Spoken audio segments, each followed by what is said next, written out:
7 ರಿಂದ 70 ವರ್ಷ ನೀವು ಯಾರಿಗೆ ಕೇಳ್ರೆ ವಿರಾಟ್ ವಿರಾಟ್ ವಿರಾಟ್ ಅಂತಾರೆ. ಇನ್ಫ್ಯಾಕ್ಟ್ ಇವತ್ತು ಪ್ರೆಸ್ ಬ್ರೀಫಿಂಗಲ್ಲಿ ಯಾರಪ್ಪ ನಮ್ಮ ಇವರಿದಾರಲ್ಲ ಚೀಫ್ DGMO ಅಂದರೆ director general military operation Rajiv Ghai ಅವ್ರು ಹೇಳ್ತಾರೆ,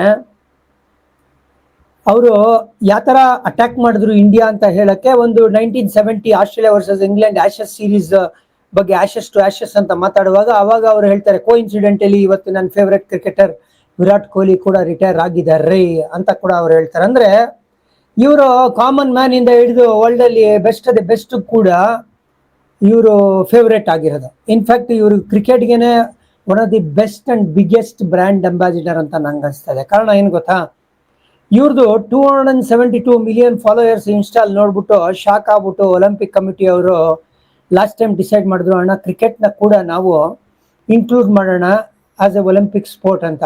ಅಲ್ಲಿ ಮೆನ್ಷನ್ ಮಾಡ್ತಾರೆ ಡಿಸಿಷನ್ ಮೇಕರ್ ಒಲಿಂಪಿಕ್ ಕಮಿಟಿ ಅವರು, ವಿರಾಟ್ ಕೊಹ್ಲಿ ಅವರ ಫ್ಯಾನ್ ಫಾಲೋಯಿಂಗ್ ಯಾವ ಥರ ಇದೆ ಅಂದರೆ ಕ್ರಿಕೆಟ್ನ ಕೂಡ ನಾವು ಇನ್ಕ್ಲೂಡ್ ಮಾಡಬೇಕು ಒಲಿಂಪಿಕ್ ಅಲ್ಲಿ ಅಂತ ಡಿಸೈಡ್ ಮಾಡಿದ್ವಿ ಅಂತ ಈ ಥರ ಒಂದು ಮಾಹಿತಿನ ಕೊಡ್ತಾರೆ.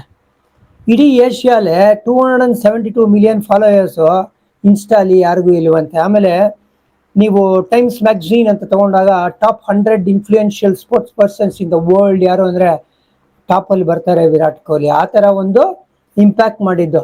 ಬಿಟ್ವೀನ್ 2010 and 2020 ಈಗ ಕಿಂಗ್ಗಳು ನಾವು ಓದಿದ್ವಲ್ಲ ಇತಿಹಾಸದಲ್ಲಿ, ಹಿಸ್ಟ್ರಿ, ಅಕ್ಬರ್ ಅವರು ಇಲ್ಲಿಂದ ಇಲ್ಲಿ ತನಕ ಆಳಿದ್ರು, ಚಂದ್ರಗುಪ್ತ ಮೌರ್ಯ ಇಲ್ಲಿಂದ ಇಲ್ಲಿ ತನಕ ಆಳಿದ್ರು ಅಂತ. ವಿರಾಟ್ ಕೊಹ್ಲಿ ಕ್ರಿಕೆಟ್ ಜಗತ್ನ ನನಗೆ ತಿಳಿದಂಗೆ 210 to 220 ಅವ್ರು ಆಳಿದ್ರು ಅಂತಾನೆ ಹೇಳಕ್ ಇಷ್ಟಪಡ್ತೀನಿ. ಯಾಕಂದ್ರೆ ಈ ಪೀರಿಯಡ್ ಅಲ್ಲಿ 20,000 ಇಂಟರ್ನ್ಯಾಷನಲ್ ರನ್ಸ್ನ ಮಾಡ್ತಾರೆ.